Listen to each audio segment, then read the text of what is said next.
മൂത്രം ഒഴിക്കുന്നത് സാധാരണഗതിയിൽ നല്ല ഫ്ലോയിൽ പുറത്തേക്ക് പോകാറുണ്ട്. ചില രോഗികൾക്ക് മൂത്രം ഒഴിച്ചു കഴിഞ്ഞാലും വീണ്ടും 2-3 തുള്ളി അല്ലെങ്കിൽ 8-10 തുള്ളി മൂത്രം വീണ്ടും ഒഴിക്കേണ്ടി വരുന്നു. മൂത്രം ഒഴിച്ചു കഴിഞ്ഞാലും വീണ്ടും ഒഴിക്കണം തോന്നുന്നു. അതുപോലെ തന്നെ മൂത്രസഞ്ചിയിൽ മൂത്രം പരിപൂർണമായി പോകാതെ അവിടെ കെട്ടിക്കിടക്കുന്നു. എൻ്റെ ലിംഗത്തിൻ്റെ അറ്റത്തൊരു വേദന, വൃഷ്ണത്തിൽ വേദന, അതുപോലെ തന്നെ ഈ വേദന ശുക്ലം പോകുമ്പോൾ അനുഭവപ്പെടാറുണ്ട്. ഈ ആൻറ്റിജൻ ടെസ്റ്റ് ചെയ്യുകയാണെങ്കിൽ നമുക്ക് ഏറെക്കുറെ ഒരു രൂപം കിട്ടും. അത് കുറവാണെങ്കിൽ ശരി, കൂടുതലാണെങ്കിൽ തീർച്ചയായിട്ടും മറ്റ് ബയോപ്സി അങ്ങനെയുള്ള കാര്യങ്ങളിലേക്ക് പോയി പ്രോസ്റ്റേറ്റ് ക്യാൻസർ ആണോ എന്നുള്ളത് രോഗനിർണയം നടത്തണം. അതിനനുസരിച്ചുള്ള ചികിത്സകളിലേക്ക് പോകണം. ഞാൻ ഡോക്ടർ അജയൻ വർഗീസ്, കോഴിക്കോട് ജില്ലയിൽ കുന്നമംഗലം പന്തീർപ്പാടത്തുള്ള institute of sexual and reproductive medicine എന്ന സ്ഥാപനത്തിൻ്റെ ഡയറക്ടറാണ്. International association of sexual medicine practitioners modern medicine എന്ന അസോസിയേഷൻ്റെ അഖിലേന്ത്യാ ചെയർമാനുമാണ്. പ്രോസ്റ്റേറ്റ് ഗ്രന്ഥിയെക്കുറിച്ചാണ് ഞാനിന്ന് നിങ്ങളോട് വിശദീകരിക്കാൻ ഉദ്ദേശിക്കുന്നത്. മൂത്രം ഒഴിക്കുന്നത് സാധാരണഗതിയിൽ നല്ല ഫ്ലോയിൽ പുറത്തേക്ക് പോകാറുണ്ട്. ചില രോഗികൾക്ക് മൂത്രം ഒഴിച്ചു കഴിഞ്ഞാലും വീണ്ടും 2-3 തുള്ളി അല്ലെങ്കിൽ 8-10 തുള്ളി മൂത്രം വീണ്ടും ഒഴിക്കേണ്ടി വരുന്നു. അതുപോലെ തന്നെ ഇത്തരം വ്യക്തികൾക്ക് രാത്രി കാലങ്ങളിൽ സുഖമായ ഉറക്കം ലഭിക്കാതെ മൂത്രമൊഴിക്കുവാൻ വേണ്ടി എഴുന്നേൽക്കേണ്ടി വരുന്നു. മറ്റ് വേദനകളൊന്നുമില്ലെങ്കിൽ തന്നെ ഇത്തരം ലക്ഷണങ്ങൾ പ്രോസ്റ്റേറ്റ് ഗ്രന്ഥിയുടെ അസുഖങ്ങളാണ്. ഇതുകൂടാതെ ലിംഗാഗ്രത്തിൽ വേദന വരുന്നു. അതുപോലെ തന്നെ നേരത്തെ സമയം, ലൈംഗിക ബന്ധത്തിൽ ആവശ്യത്തിന് സമയമുണ്ടായിരുന്ന വ്യക്തികൾക്ക് സമയം ലഭിക്കാതെ വരുന്നു. 8-10 മിനിറ്റ് ലഭിച്ചിരുന്ന വ്യക്തികൾ ഇപ്പോൾ 1-2 മിനിറ്റ്, ചിലപ്പോൾ അതിൽ കുറവായിട്ട് കാണപ്പെടുന്നു. ഇതാണ് പ്രോസ്റ്റേറ്റിനെ ബാധിക്കുന്ന ചില അസുഖങ്ങൾ.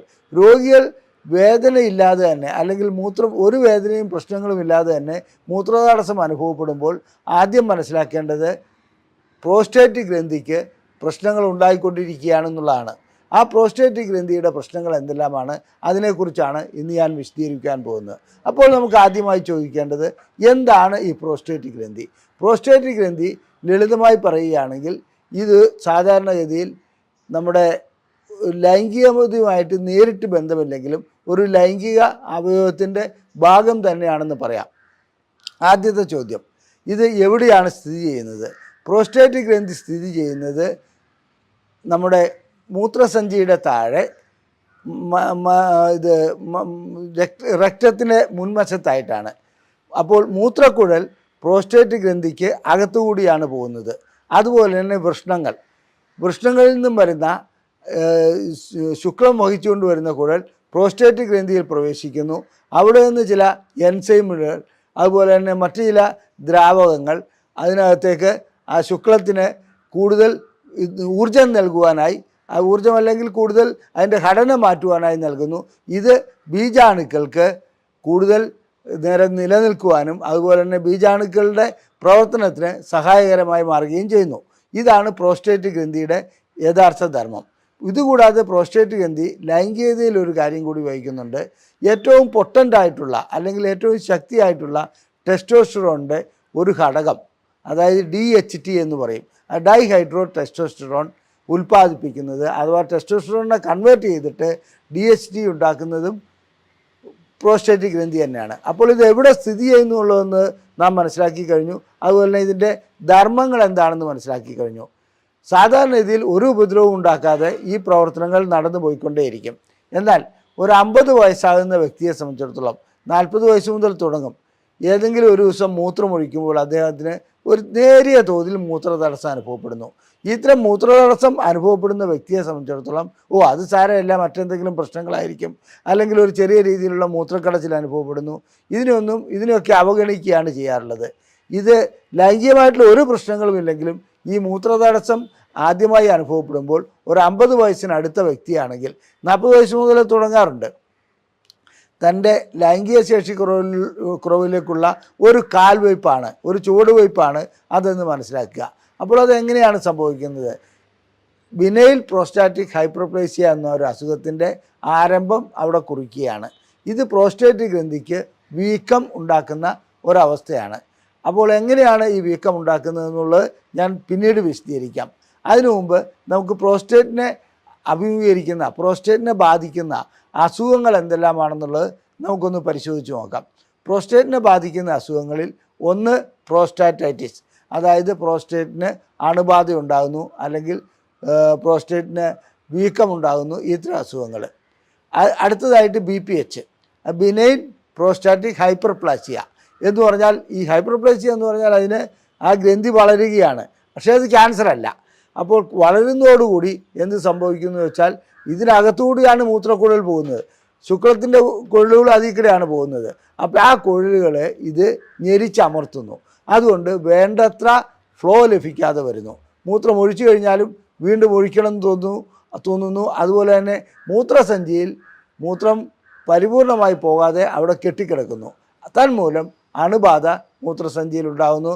മൂത്രസഞ്ചിയുടെ ആ ഭിത്തികൾക്ക് ചിലപ്പോൾ തടുപ്പ് ഉണ്ടാകുന്ന ഒരവസ്ഥയിലേക്ക് വരെ അത് പോകുന്നു. ഇനി പ്രോസ്റ്റൈറ്റിസിന് മറ്റൊരിതുണ്ട്, അത് 3 തരത്തിലുണ്ട്. അത് അക്യൂട്ട് പ്രോസ്റ്റൈറ്റിസ് ഉണ്ട്, ക്രോണിക് പ്രോസ്റ്റൈറ്റിസ് ഉണ്ട്, അതുപോലെ തന്നെ CPPS എന്ന് പറയുന്ന വേറൊരു രൂപത്തിലുള്ള പ്രോസ്റ്റൈറ്റിസ് ഉണ്ട്. അതിന് അണുബാധയൊന്നും അവിടെ ഉണ്ടാകണമെന്നേ ഇല്ല. മറ്റേ രണ്ടും അണുബാധ ഉണ്ടാകുന്നതുകൊണ്ടാണ്. ഇനി അടുത്ത, അപ്പോൾ നമ്മൾ പ്രോസ്റ്റൈറ്റിസിനെ കുറിച്ച് പറഞ്ഞു തന്നു. ബിനൈൽ ഹൈപ്പർപ്ലാസിയ, അതായത് BPH, അത് സാധാരണ കണ്ടുവരുന്ന ഒരു അസുഖമാണ്, അർബുദമല്ല എന്ന് പറഞ്ഞു കഴിഞ്ഞു. ഇതുകൂടാതെ ശരിയായ ഒരു അർബുദ രോഗവും കൂടി പ്രോസ്റ്റേറ്റ് ഗ്രന്ഥിക്ക് ബാധിക്കാറുണ്ട്. അത് 3 തരത്തിലുണ്ട്. എന്നാലും ശരി, ആ തരങ്ങൾ എന്തെങ്കിലും ആവട്ടെ, അതിനെക്കുറിച്ച് ഞാൻ പിന്നീട് വിശദീകരിക്കാം. അത്തരം അർബുദം ബാധിക്കുകയാണെങ്കിൽ അതിന് ലൈംഗിക ശേഷിയെ മാത്രമല്ല ശരീരത്തിൻ്റെ മൊത്തം പ്രവർത്തനങ്ങളെ ബാധിക്കുന്ന രീതിയിലാണ് പ്രോസ്റ്റേറ്റിൻ്റെ അർബുദം ബാധിക്കുന്നത്. എന്നിരുന്നാലും ഈ അർബുദ രോഗം ചികിത്സിച്ച് മാറ്റാവുന്ന ഒരു അസുഖം മാത്രമാണ് ഇത്. പ്രോസ്റ്റേറ്റിനെ സംബന്ധിച്ചിടത്തോളം വളരെയധികം സ്പ്രെഡ് ചെയ്ത് അങ്ങനെ പ്രശ്നങ്ങൾ ഉണ്ടാക്കുന്ന ഒരു അർബുദ രോഗമല്ല. പ്രോസ്റ്റേറ്റ് ഗ്രന്ഥി മൂലമുണ്ടാകുന്ന അസുഖങ്ങൾ എങ്ങനെയാണ് ലൈംഗികതയെ ബാധിക്കുന്നത്, ഏതെല്ലാം തരത്തിലുള്ള ലൈംഗിക പ്രശ്നങ്ങളാണ് പ്രോസ്റ്റേറ്റ് ഗ്രന്ഥി മൂലം ഉണ്ടാകുന്നതെന്ന് നമുക്ക് പരിശോധിക്കാം. പ്രോസ്റ്റേറ്റ് ഗ്രന്ഥിക്ക് പ്രശ്നങ്ങൾ ഉണ്ടായിക്കഴിഞ്ഞാൽ ലൈംഗികമായിട്ടുള്ള ശേഷിക്കുറവുണ്ടാവും. ഞാൻ നേരത്തെ സൂചിപ്പിച്ചിരുന്നു, ഏറ്റവും പൊട്ടൻ്റായിട്ടുള്ള ഒരു ഹോർമോൺ, അതായത് DHT എന്ന ഹോർമോൺ ഉൽപ്പാദിപ്പിക്കുന്നത്, അല്ലെങ്കിൽ അതിനെ ടെസ്റ്റോസ്റ്ററോണിനെ മാറ്റി DHT ആക്കുന്നത് പ്രോസ്റ്റേറ്റാണ്. ആ പ്രോസ്റ്റേറ്റിൻ്റെ ആ പ്രവർത്തനം മന്ദീഭവിക്കുന്നതോടുകൂടി തീർച്ചയായിട്ടും ലൈംഗിക ശേഷിക്കുറവ് അനുഭവപ്പെടും. ഇതുകൂടാതെ ശീഘ്രസ്ഖലനം അനുഭവപ്പെടുന്നതിലും പ്രോസ്റ്റേറ്റ് ഗ്രന്ഥിയുടെ അസുഖങ്ങൾ, അതായത് പ്രോസ്റ്റേറ്റൈറ്റിസ്, അതിന് പങ്കുവഹിക്കുന്നുണ്ടെന്നാണ് കണക്കിലാക്കപ്പെടുന്നത്. ക്യാൻസർ ബാധിക്കുകയാണെങ്കിൽ തീർച്ചയായിട്ടും ഇത്തരം അസുഖങ്ങളെല്ലാം ഉണ്ടാകും. അതായത് ലൈംഗികമായിട്ടുള്ള ശേഷിക്കുറവ്, ലൈംഗികമായിട്ടുള്ള ബലക്കുറവ്, അതുപോലെ തന്നെ സമയം ലഭിക്കാത്ത ഒരവസ്ഥ വരിക, ഒരിക്കൽ ഇടയ്ക്ക് വെച്ച് തന്നെ, അതായത് ബന്ധത്തിൽ ഏർപ്പെട്ടുകൊണ്ടിരിക്കുമ്പോൾ ലിംഗം തളർന്നു പോകുന്ന അവസ്ഥ വരിക, ഇതൊക്കെ പ്രോസ്റ്റേറ്റ് ഗ്രന്ഥിക്ക് പ്രശ്നങ്ങൾ ഉണ്ടാകുമ്പോൾ കണ്ടുവരുന്ന അവസ്ഥകളാണ്. അതുകൊണ്ട് പ്രോസ്റ്റേറ്റ് ഗ്രന്ഥിയുടെ പ്രശ്നങ്ങൾ നമുക്ക് മുൻകൂട്ടി മനസ്സിലാക്കുകയാണെങ്കിൽ, അതിനുള്ള ചികിത്സ നൽകുകയാണെങ്കിൽ തീർച്ചയായിട്ടും ലൈംഗിക ശേഷി വീണ്ടെടുക്കുവാൻ കഴിയും. ഇനി പ്രോസ്റ്റേറ്റ് ഗ്രന്ഥിയെ സംബന്ധിച്ചിടത്തോളം പ്രോസ്റ്റൈറ്റിസ് എന്ന് പറയുന്ന ആ ഒരു അസുഖത്തിന് സാധാരണ ഇതിൽ ഞാൻ പറഞ്ഞു 3 തരത്തിലുള്ള പ്രോസ്റ്റേറ്റൈറ്റിസ് ഉണ്ട്. അതിനെക്കുറിച്ച് നമുക്കൊന്ന് നോക്കാം.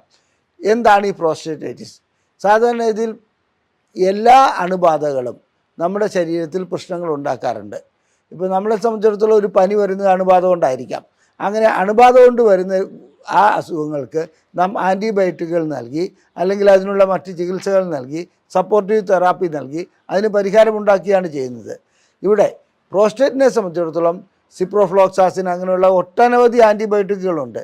അത്തരം ആൻറ്റിബയോട്ടിക്കുകൾ നൽകി അതിന് പരിഹാരമുണ്ടാക്കുന്നില്ലെങ്കിൽ ലൈംഗികമായിട്ടുള്ള ശേഷിക്കുറവുണ്ടാകുന്നു, സമയക്കുറവുണ്ടാകുന്നു, ഈ പ്രശ്നങ്ങളെല്ലാം ഉണ്ടാകുന്നു. അപ്പോൾ ഇത് കണ്ടുപിടിക്കുവാൻ എന്താണ് മാർഗം? പ്രോസ്റ്റേറ്റൈറ്റിസ് ഉണ്ടോ എന്നുള്ളത്. തീർച്ചയായിട്ടും പ്രോസ്റ്റേറ്റൈറ്റിസ് വരുമ്പോൾ മൂത്രക്കടച്ചിലും അതുപോലെ തന്നെ അടിവയറിൽ വേദനയും ഉണ്ടാവും. അത്തരം സന്ദർഭങ്ങളിൽ ഇതിൻ്റെ പരിശോധനകൾ നടത്തുകയും രക്തം പരിശോധിക്കുക, പ്രോസ്റ്റേറ്റിൻ്റെ PSA മുതലായ ടെസ്റ്റുകൾ ചെയ്യുക, അതുകൂടാതെ ഒക്കുമെങ്കിൽ സാധ്യമാണെങ്കിൽ സ്കാനിങ് നടത്തുക, പിന്നെ മൂത്രം പരിശോധിക്കുക. ഇതെല്ലാം ചെയ്തു കഴിഞ്ഞാൽ പ്രോസ്റ്റേറ്റിസ് ആണോ എന്നുള്ളത് നമുക്ക് അനുമാനിക്കുവാൻ കഴിയും. പ്രോസ്റ്റേറ്റിസ് ആണെങ്കിൽ അക്യൂട്ട് പ്രോസ്റ്റേറ്റിസ് എന്ന് പറയുന്നത് സാധാരണ ഇതിലൊരു 8-10 ദിവസം കൊണ്ട് അധികരിച്ച് വന്ന ഒരു പ്രോസ്റ്റേറ്റിസ് ആണ്. കഠിനമായ വേദനയൊക്കെ ഉണ്ടാവും. അതിന് നമ്മൾ ആൻറ്റിബയോട്ടിക് ഏതാണോ കൾച്ചർ ആൻഡ് സെൻസിറ്റിവിറ്റി ഒക്കെ നടത്തിയോ അതിനു മുമ്പോ നമുക്ക് ആൻറ്റിബയോട്ടിക്കുകൾ നൽകി അതിനുള്ള പരിഹാരം ഉണ്ടാക്കാൻ കഴിയുന്നതാണ്. അത് സാധാരണ രീതിയിൽ അത് പെട്ടെന്ന് തന്നെ മാറിപ്പോകുന്ന ഒന്നാണ് അക്യൂട്ട് പ്രോസ്റ്റേറ്റൈറ്റിസ്. എന്നാൽ ക്രോണിക് പ്രോസ്റ്റേറ്റൈറ്റിസ് അങ്ങനെയല്ല. അത് വലിയ പ്രശ്നങ്ങൾ ഉണ്ടാക്കാതെ എന്നാൽ നീണ്ടു നിൽക്കുന്ന ഒന്നാണ്. ഇത് ലൈംഗികതയെ വല്ലാതെ ബാധിക്കുന്നുണ്ട്. അതായത് ലൈംഗികതയെ ബാധിക്കുന്നു എന്ന് പറഞ്ഞാൽ നാം അറിയുന്നില്ല ഇതാണ് കാരണമെന്നുള്ളത്. അപ്പോൾ വേദന അത്ര കാഠിന്യമുള്ള വേദനയൊന്നും ആയിരിക്കില്ല, മൂത്രക്കടിച്ചിലും അത്ര വലിയ കാഠിന്യം ഉണ്ടാവില്ല. ചില സന്ദർഭങ്ങളിൽ ചിലപ്പോൾ കഠിനമായി വരാറുമുണ്ട്. അത് വെള്ളം കുടിക്കുമ്പോഴും അത് മറ്റു രീതിയിലുള്ള ആൻറ്റിബയോട്ടിക്കുകളും ഒക്കെ ആൻറ്റിബയോട്ടിക്കുകൾ കൂടുതൽ കഴിക്കുകയും വെള്ളം കൂടുതൽ കുടിക്കുകയും ചെയ്യുകയാണെങ്കിൽ അത് ചിലപ്പോൾ മാറിപ്പോകാറുമുണ്ട്. വീണ്ടും അതേ രൂപത്തിൽ അത് വരികയും ചെയ്യുന്നു. ഇതാണ് ക്രോണിക് പ്രോസ്റ്റേറ്റൈറ്റിസ്. അതിന് നിരന്തരമായിട്ടുള്ള കണ്ടിന്യൂസ് ആയിട്ടുള്ള ചികിത്സ ആവശ്യമാണ്. ക്രോണിക് ആവട്ടെ അക്യൂട്ട് ആവട്ടെ ലൈംഗികമായിട്ടുള്ള ശേഷിക്കുറവ് സൃഷ്ടിക്കുന്നു. ലൈംഗികമായിട്ടുള്ള പ്രശ്നങ്ങൾ, ശേഷിക്കുറവ് മാത്രമല്ല സമയക്കുറവ് സൃഷ്ടിക്കുന്നു. പിന്നെ ലൈംഗികതയോട് താല്പര്യമില്ലാതാക്കുന്ന ഒരവസ്ഥ കൂടി ഈ ക്രോണിക് പ്രോസ്റ്റേറ്റൈറ്റിസിന് ഉണ്ടാകാറുണ്ട്. അക്യൂട്ട് പ്രോസ്റ്റേറ്റൈറ്റിസിന് അത്രയും വരാറില്ല. അപ്പോൾ ഇതിനുള്ള പരിഹാര മാർഗം ഞാൻ പറഞ്ഞു തന്നു. വേണ്ട സമയത്ത്, അതായത് ഇത് കാണുന്ന സമയത്ത് തന്നെ തുടക്കത്തിൽ തന്നെ അതിൻ്റെ പരിശോധനകൾ നടത്തി വ്യക്തമായ ചികിത്സ നൽകുകയാണ് വേണ്ടത്. അപ്പോൾ നാം അക്യൂട്ട് പ്രോസ്റ്റേറ്റൈറ്റിസിനെ കുറിച്ച് പറഞ്ഞു കഴിഞ്ഞു, ക്രോണിക് പ്രോസ്റ്റേറ്റൈറ്റിസിനെ കുറിച്ച് പറഞ്ഞു കഴിഞ്ഞു. ഇനി നാം മറ്റൊരു രൂപത്തിലുള്ള, അതായത് ബാക്ടീരിയൽ അല്ലാത്ത, ചിലപ്പോൾ വൈറസ് ബാധിച്ചിട്ട് പ്രോസ്റ്റേറ്റൈറ്റിസ് ഉണ്ടാകാറുണ്ട്. അപ്പോൾ നമ്മൾ ആൻറ്റിബയോട്ടിക് നൽകിയതുകൊണ്ട് അതിന് യാതൊരു പ്രയോജനവും ലഭിക്കില്ല. അതിൻ്റേതായ ആൻറ്റിവൈറൽ ഡ്രഗ്സ് നൽകേണ്ടതുണ്ട്. അതുകൊണ്ട് ആൻറ്റിബയോട്ടിക് നൽകിയിട്ട് മാറാത്ത പ്രോസ്റ്റേറ്റിസുകൾക്ക് അത് വൈറലാണോ എന്നുള്ള സംശയം ഡോക്ടർമാർക്ക് ഉണ്ടാകും. അതിനനുസരിച്ച് അവർ ആൻറ്റിവൈറൽ ഡ്രഗ്സ് നൽകുന്നതായും കാണപ്പെടാറുണ്ട്. അത്തരം രോഗികളെ സംബന്ധിച്ചിടത്തോളം ആൻറ്റിവൈറൽ മരുന്നുകൾ നൽകുന്നതോടുകൂടി അതിന് പരിഹാരമുണ്ടാകുന്നതായും കാണാൻ പറ്റുന്നുണ്ട്. ഇനി അടുത്തതായിട്ട് വേറൊരു രൂപത്തിലുള്ള, അതായത് ഒരു അണുബാധയുമില്ലാത്ത ഒരു തരത്തിലുള്ള പ്രോസ്റ്റേറ്റൈറ്റിസ് ഉണ്ട്. അത് CPPS എന്നാണ് പറയുന്നത്, ക്രോണിക് പ്രോസ്റ്റേറ്റൈറ്റിസ് പെയിൻ സിൻഡ്രോം. ഇത് സാധാരണഗതിയിൽ ഡോക്ടർമാരെ പോലും, അതായത് വൈദ്യശാസ്ത്രത്തെ പോലും കുഴക്കുന്ന ഒരസുഖമാണ്. രോഗി വന്ന് പറയുന്ന ലക്ഷണങ്ങൾ കണ്ടാൽ ഇത് വല്ല മാനസിക രോഗത്തിൻ്റെ തുടക്കമാണോ എന്ന് തോന്നി പോകും. എൻ്റെ ലിംഗത്തിൻ്റെ അറ്റത്തൊരു വേദന, വൃഷ്ണത്തിൽ വേദന, അതുപോലെ തന്നെ ഈ വേദന ശുക്ലം പോകുമ്പോൾ അനുഭവപ്പെടാറുണ്ട്. ഇതൊക്കെ നോക്കുമ്പോൾ യാതൊരു കാരണമോ കൾച്ചർ ചെയ്താലോ സെൻസിറ്റിവിറ്റി ചെയ്താലോ രക്തം പരിശോധിച്ചാലോ ഒന്നും കാണാനുണ്ടാവില്ല. അപ്പോൾ സ്വാഭാവികമായും രോഗിക്ക് എന്തെങ്കിലും മാനസിക പ്രശ്നമുണ്ടോ എന്ന് വരെ ഡോക്ടർമാർ സംശയിച്ചു പോകും. ഇത് CPPS എന്ന അസുഖം സാധാരണഗതിയിൽ അണുബാധ കൊണ്ടുണ്ടാകുന്നതേ അല്ല. അത് ഒരു ന്യൂറോ മസ്കുലാർ ഡിസോർഡറാണ്. അതായത് ഞരമ്പ് സംബന്ധമായതും ഹോർമോൺ സംബന്ധമായതും പേശികൾ സംബന്ധമായതുമായിട്ടുള്ള ഒരു അസുഖമാണ്. ആ അസുഖത്തിൻ്റെ കാരണം ഇതുവരെ കണ്ടുപിടിക്കപ്പെട്ടിട്ടില്ല. എന്നിരുന്നാലും ചില അനുമാനങ്ങളിലേക്ക് എത്താൻ കഴിഞ്ഞിട്ടുണ്ട്, അത്രമാത്രം. അപ്പോൾ ഇത് അനുഭവപ്പെടുന്ന വ്യക്തികളെ സംബന്ധിച്ചിടത്തോളം അവർ വളരെ നിരാശരായിരിക്കും. കാരണം എന്ന് വെച്ചിട്ടുണ്ടെങ്കിൽ അവർക്ക് ഇത് കാരണം കണ്ടുപിടിക്കാതെ 6 മാസം 8 മാസമായിട്ട് പല ഡോക്ടർമാരെ കാണിക്കും. ഓരോ ഡോക്ടർമാരെ മാറി മാറി കാണിക്കുന്നു. ആ മൂത്രമൊഴിക്കുന്ന ഭാഗത്ത് വേദനയുണ്ട്, ലിംഗത്തിൻ്റെ അറ്റത്ത് വേദനയുണ്ട്, എൻ്റെ നട്ടലിലേക്ക് വേദന വ്യാപിക്കുന്നുണ്ട്, പിന്നെ മലദ്വാരത്തിലേക്ക് വേദന വ്യാപിക്കുന്നുണ്ട്. ഇതൊക്കെ രോഗികൾ പറയുമ്പോൾ ഡോക്ടർമാർക്ക് കാരണം കണ്ടുപിടിക്കാൻ കഴിയാത്തൊരവസ്ഥയിലേക്ക് പോകുന്ന അവസ്ഥയാണ് കാണുന്നത്. വാസ്തവത്തിൽ ഇതിൻ്റെ പരിശോധനകൾ വഴിക്ക് ഒരു ടെസ്റ്റ് നടത്തിയിട്ട് ഇത് കണ്ടുപിടിക്കാനോട്ട് കഴിയുകയുമില്ല. CPPS ഇന്ന് ഒരു 5% രോഗികളിൽ കണ്ടുവരുന്ന ഒന്നാണ്. പ്രത്യേകിച്ച് ചെറുപ്പക്കാരിൽ, അതായത് 30 വയസ്സിന് മേലോട്ടുള്ളവരിൽ പോലും ഇത് കണ്ടുവരുന്നുണ്ട്. ഇത് ചികിത്സിക്കുക എന്ന് പറഞ്ഞാൽ അതിന് ദുഷ്കരമായൊരു ചികിത്സാ രീതികളാണുള്ളത്. ഒരു ആൻറ്റിബയോട്ടിക് കൊണ്ടോ അതുകൊണ്ടോ മാറ്റം വരുത്താൻ കഴിയില്ല. എല്ലാ പരിശോധനകളും നടത്തി ന്യൂറോ മസ്കുലാർ ഡിസോർഡർ ആണോ ഹോർമോണൽ ഡിസോർഡർ ആണോ ഇതെല്ലാം കണ്ടുപിടിച്ചതിന് ശേഷമേ അത് മനസ്സിലാക്കുവാൻ കഴിയുള്ളൂ. മാത്രമല്ല ഇവരുടെ വൃഷ്ണസഞ്ചിയെക്കുറിച്ച് ഇവരെപ്പോഴും വ്യാകുലപ്പെട്ടുകൊണ്ടിരിക്കും. ക്ഷീണം വല്ലാതെ ഉണ്ടാവും. രാത്രിയിൽ ഇടയ്ക്കിടയ്ക്ക് മൂത്രം ഒഴിക്കേണ്ടതായി വരുന്നു. ഈ നട്ടലിലേക്കുള്ള വേദന മിക്കപ്പോഴും അസഹ്യമായി മാറാറുണ്ട്. അതുപോലെ തന്നെ മലദ്വാരത്തിൽ വേദന അനുഭവപ്പെടുന്നു. അത്തരം രോഗികളെ സംബന്ധിച്ചിടത്തോളം ലൈംഗിക ശേഷി വല്ലാതെ നഷ്ടപ്പെട്ടു പോകുന്നതായി കാണാം. കാരണം ശുക്ലവിസർജനവും വളരെ വേദനാജനകമായിരിക്കും. ശുക്ലം പോകുമ്പോൾ എനിക്ക് വേദന അനുഭവപ്പെടുന്നു എന്ന് പറയും. അപ്പോൾ ചോദിക്കേണ്ട കാര്യങ്ങൾ മറ്റ് ലക്ഷണങ്ങളുണ്ടോ, നട്ടലിലേക്ക് വേദനയുണ്ടോ, ഇതെല്ലാം ആ ഒരു ചോദ്യങ്ങൾ ചോദിച്ചുകൊണ്ട് തന്നെ ഒരു രോഗനിർണയത്തിലെത്താൻ കഴിയും.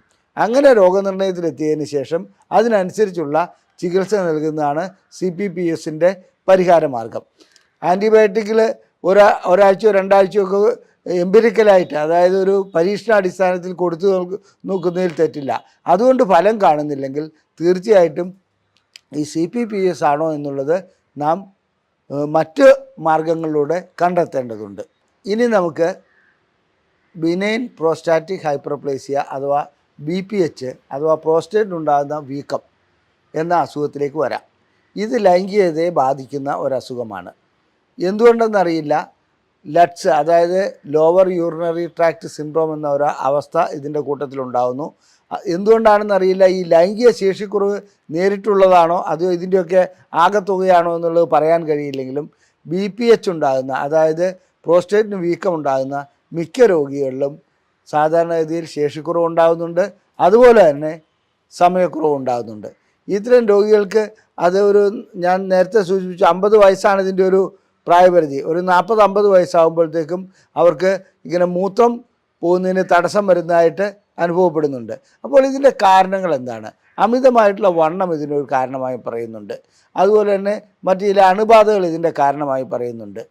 പിന്നെ പ്രമേഹം ഇതിൻ്റെ ഒരു കാരണമായി പറയുന്നുണ്ട് BPH ഉണ്ടാകുന്നതിന്. ഇനി പ്രഷറുള്ളവരിലൊക്കെ വളരെ അപൂർവമായിട്ട് അങ്ങനെ അതൊരിത് പറയാൻ പറ്റില്ല. എന്നിരുന്നാലും പ്രായം തന്നെയാണ് ഇതിനൊരു ഘടകമായി പറയുന്നത്. പ്രായത്തോടൊപ്പം ജനിതകം ഇതിനൊരു പാരമ്പര്യ ഘടകം ഇതിൻ്റെ ഒരു പ്രധാനപ്പെട്ട ഘടകമാണ് BPHൻ്റെ. എല്ലാ വ്യക്തികൾക്കും 50 വയസ്സ് കഴിഞ്ഞാൽ BPH ഉണ്ടായിക്കൊള്ളണമെന്ന് ഒരു നിർബന്ധവുമില്ലല്ലോ. എന്നാൽ അവരുടെ ഹിസ്റ്ററി എടുക്കുകയാണെങ്കിൽ അവരുടെ കുടുംബത്തിൽ അച്ഛനോ അല്ലെങ്കിൽ അച്ഛൻ്റെ അച്ഛനോ അമ്മാവന്മാർക്കോ ആർക്കെങ്കിലും പ്രോസ്റ്റേറ്റ് വീക്കം ഉണ്ടായിട്ടുണ്ടെങ്കിൽ ഇവർക്കും ഉണ്ടാകാനുള്ള സാധ്യത ഉണ്ടെന്നുള്ളത് മനസ്സിലാക്കുക. അപ്പോൾ BPHനെ സംബന്ധിച്ചിടത്തോളം മൂത്രം പോകാത്ത ഒരവസ്ഥ വരുന്നതോടുകൂടി മൂത്രസഞ്ചിയിൽ മൂത്രം കുറച്ച് കെട്ടിക്കിടക്കുന്നു. മൂത്രം കുറച്ച് കെട്ടിക്കിടക്കുന്നതോടുകൂടി അവിടെ അണുബാധ ഉണ്ടാകുന്നു. ഈ അണുബാധ ഉണ്ടാകുന്നതോടുകൂടി മൂത്രസഞ്ചിയിൽ കൂടി വരുന്ന ആ നെക്കിൽ കൂടി വരുന്ന ഞരമ്പുകൾക്ക് തകരാറുണ്ടാകുന്നു. അങ്ങനെ ആ ഞരമ്പുകൾക്ക് ഉണ്ടാകുന്നതോടുകൂടി ശേഷിക്കുറവുണ്ടാകുന്നു. അതുപോലെ തന്നെ ലൈംഗികമായിട്ടുള്ള സമയം ലഭിക്കാതെ വരുന്നു. ഇതാണ് BPHൻ്റെ പ്രത്യേകത. BPH ഒരു അർബുദമല്ല, ഒരു ക്യാൻസർ അല്ല. പക്ഷേ എന്നിരുന്നാലും BPHനുള്ള ചികിത്സ നൽകിയില്ലെങ്കിൽ മൂത്രം പോകാത്ത ഒരവസ്ഥ വരികയും അതുപോലെ തന്നെ ട്യൂബ് ഇടേണ്ട അവസ്ഥ വരികയും ഒക്കെ ചെയ്യാറുണ്ട്. അതുകൊണ്ട് BPHനുള്ള ചികിത്സ ഇത് കണ്ടുപിടിക്കുന്നതോടൊപ്പം തന്നെ നൽകുന്നതാണ് ഏറ്റവും ഉത്തമം. ഇനി BPHന് നൽകുന്ന ചികിത്സകൾ ലൈംഗിക ശേഷിക്കുറവിനെ ബാധിക്കുമോ? തീർച്ചയായും ബാധിക്കും. BPHന് നൽകുന്ന ചില ചികിത്സകൾ മിക്കപ്പോഴും ഈ മരുന്നുകൾ DHT എന്ന ഹോർമോണിനെ ഇല്ലാതാക്കുന്ന, അതായത് നമ്മുടെ മുടി കിളിപ്പിക്കാൻ വേണ്ടി ഫിനാസ്ട്രൈഡ് അങ്ങനെയുള്ള മരുന്നുകളൊക്കെ നൽകുന്നുണ്ടല്ലോ, ആ ഗണത്തിൽപ്പെട്ട മരുന്നുകൾ നൽകാറുണ്ട്. ആ എല്ലാ മരുന്നുകളും DHT ഹോർമോൺ അതായത് ഡൈഹൈഡ്രോ ടെസ്റ്റോസ്റ്ററോൺ ഉൽപ്പാദിപ്പിക്കുന്നതിൽ തടസ്സമുണ്ടാക്കുന്നു. അങ്ങനെയാണ് പ്രോസ്റ്റേറ്റിൻ്റെ വലിപ്പം കുറയ്ക്കുന്നത്. അങ്ങനെ വലിപ്പം കുറയ്ക്കുമ്പോൾ ലൈംഗിക ശേഷിക്കുറവ് ഗുളികകൾ, അതായത് അതിനുപയോഗിക്കുന്ന ഗുളികകൾ വഴിക്ക് ഉണ്ടാകുമെന്നുള്ളത് തർക്കമില്ലാത്ത കാര്യമാണ്.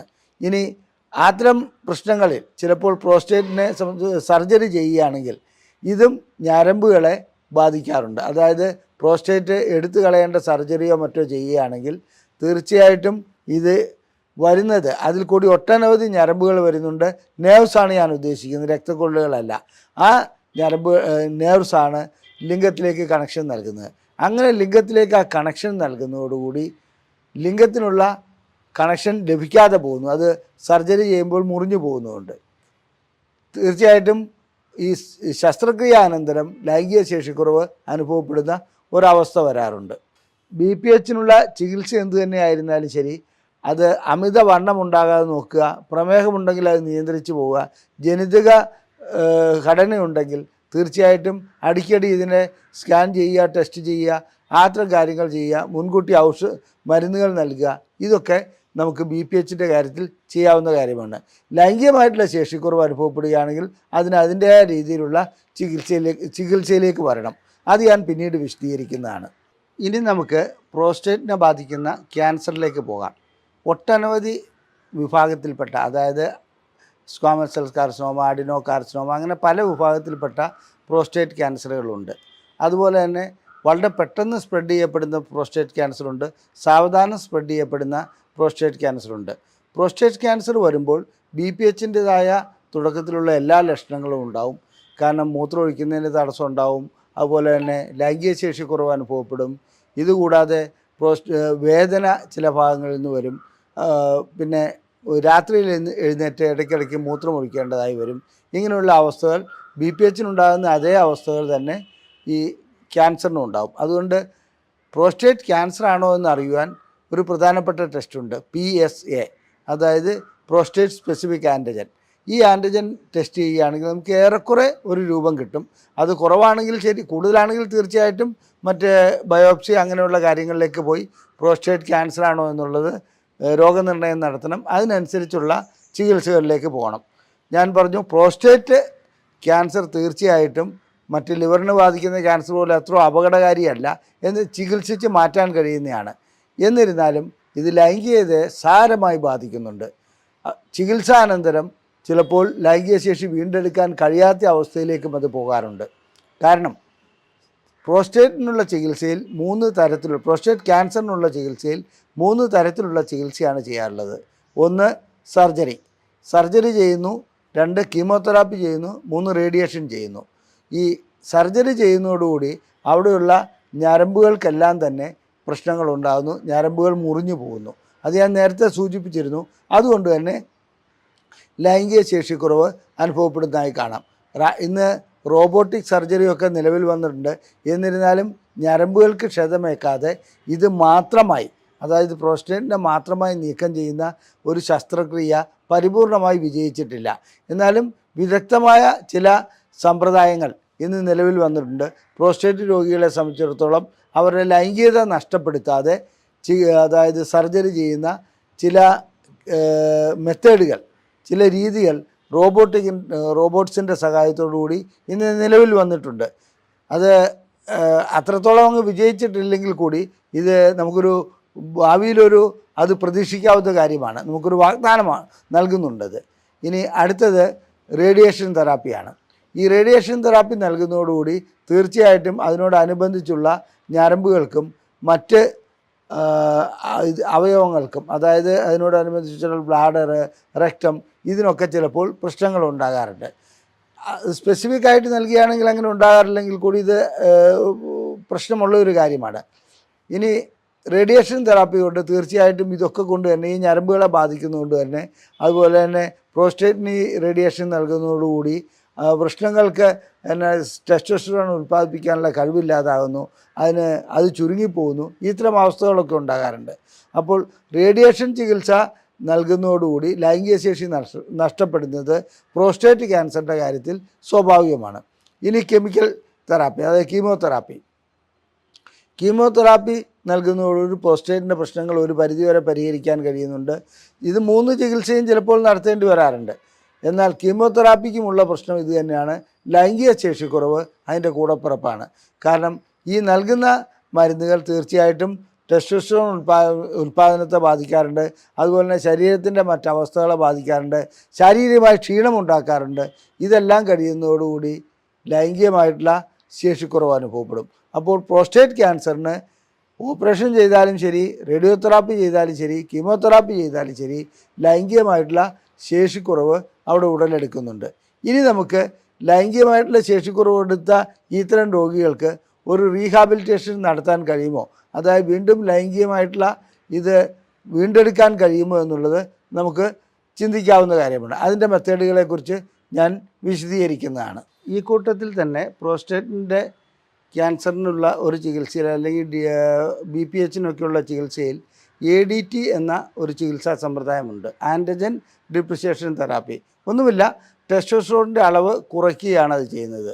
അപ്പോൾ അങ്ങനെ അളവ് കുറയ്ക്കുന്നതുകൊണ്ട് പ്രോസ്റ്റേറ്റിൻ്റെ വലിപ്പം കുറയുന്നു. ആ രീതിയിലുള്ള ഒരു ചികിത്സാ മാർഗ്ഗം ഉപയോഗിക്കാറുണ്ട്. ദൗർഭാഗ്യകരമെന്ന് പറയട്ടെ, ആ ചികിത്സ വഴിക്ക് ലൈംഗിക ശേഷി പരിപൂർണമായും നഷ്ടപ്പെടുന്നതായും കണ്ടുവരുന്നുണ്ട്. കാരണം ടെസ്റ്റോസ്റ്ററോൺ ലൈംഗികതയ്ക്ക് അത്യാവശ്യ ഘടകമാണ്. എന്നാൽ ഒരു വ്യക്തിയുടെ ജീവൻ രക്ഷിക്കുവാനും മറ്റു കാര്യങ്ങൾക്കും ഇത് വളരെയധികം ഉപകാരപ്പെടുന്ന ഒരു സംഭവമാണ്.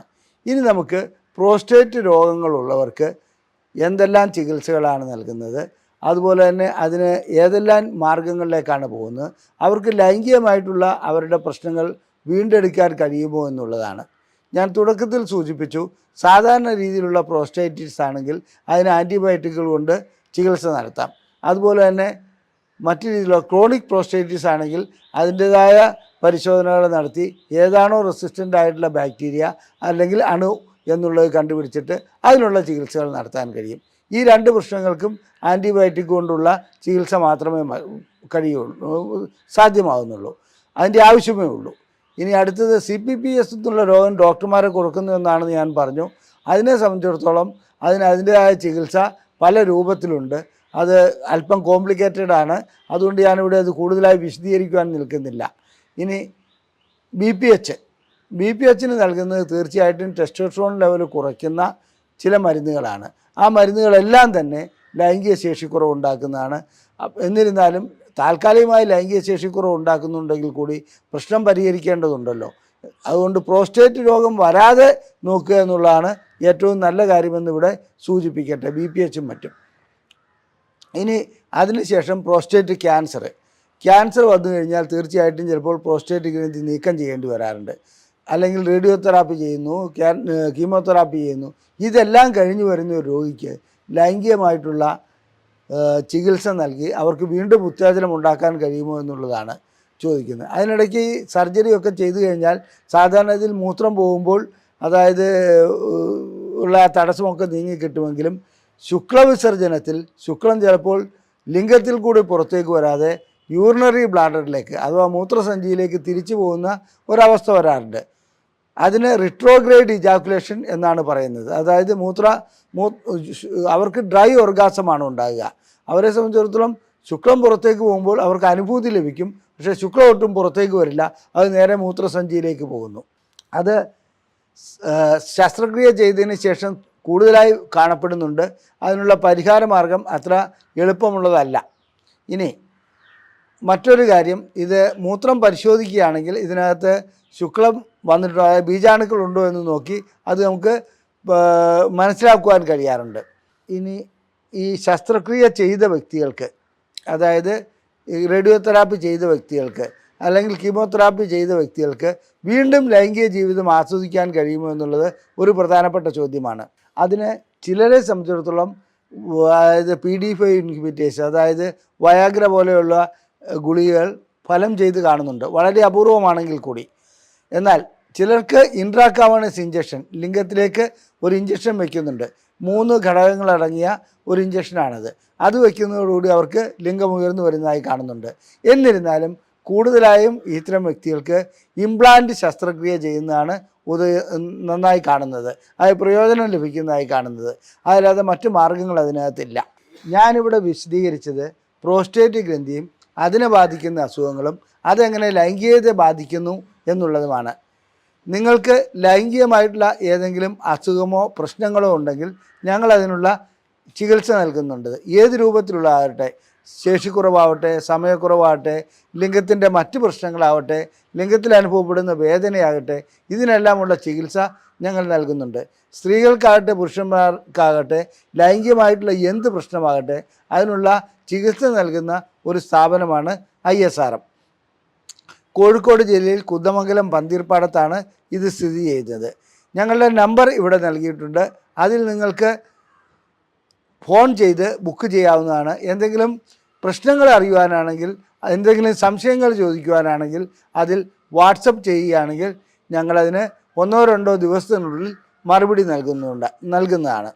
ഇത്തരം ചികിത്സകൾ മറച്ചു വയ്ക്കേണ്ട ഒന്നല്ല. ലൈംഗികമായിട്ടുള്ള പ്രശ്നങ്ങൾ വരുമ്പോൾ സ്വാഭാവികമായിട്ടും ആളുകൾ ജാള്യത മൂലം അത് മറച്ചു വയ്ക്കാറുണ്ട്. അത് പ്രശ്നങ്ങൾ കൂടുതൽ വഷളാക്കുകയുള്ളൂ. മാത്രമല്ല, തുടക്കത്തിൽ കാണുന്ന അത്തരം പ്രശ്നങ്ങൾ, ശേഷിക്കുറവ്, സമയമില്ലായ്മ, ഇത്തരം പ്രശ്നങ്ങൾ അനുഭവപ്പെടുമ്പോൾ തന്നെ അതിന് ചികിത്സ നൽകുകയാണെങ്കിൽ നമുക്ക് പ്രോസ്റ്റേറ്റ് ഗ്രന്ഥിയെ മാത്രമല്ല അതുപോലെ തന്നെ അത് പടർന്നു പിടിച്ച് മറ്റ് അസുഖങ്ങളിലേക്ക് പോകുന്നതിനെ കൂടി തടയാൻ കഴിയുമെന്നുള്ളത് ഞാനിവിടെ സൂചിപ്പിച്ചു കൊള്ളട്ടെ. നന്ദി, നമസ്കാരം.